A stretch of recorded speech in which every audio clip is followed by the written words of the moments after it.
recently made a garment with our bumper blouse sewing pattern by working backwards from a ready-to-wear inspiration image. It included a specific detail known as bartacking. Bartacking is one tiny, often overlooked stitch that adds a lot of durability to clothing. It's a series of closely spaced zigzag stitches used to reinforce areas of a garment that take on high stress or pulling.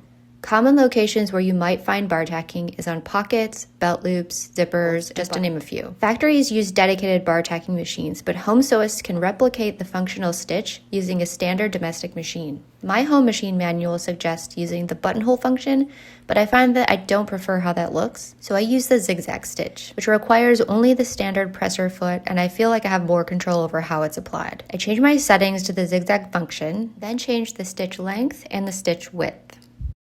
Then I drop the needle into the fabric where I want the bartacking to begin and start stitching. Simply end the line of the stitching where you intend for it to stop. Of course, marking the start and end point with your favorite marking tool is suggested, but I kind of like just using my eyes when lifting the foot as I'm applying the stitch. There are enough stitches going back and forth, so a back stitch to prevent the threads from coming loose isn't necessary.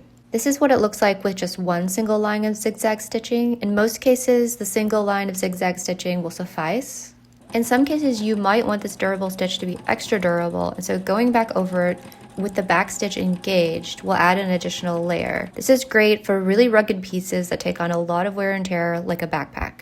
No matter how or what you are applying the bartacking to, always test on the fabric and make sure that your machine can handle the thickness. Also verify that your settings are set in the combination that you prefer. If you're applying Bartacks to a thinner fabric, it's a good idea to add some reinforcement with either interfacing or another layer of the same fabric on the wrong side of the piece, where the stitching is being applied. If your fabric is the opposite of thin and you're finding it challenging to navigate through all the layers, use something like a hump jumper, also known as a jig. Or you can make your own jigs by layering with leather or cardboard to build up the area around where you're applying the stitching. No matter what you are bartacking, be sure to practice until you feel comfortable applying it to your piece, because it is not fun to take out.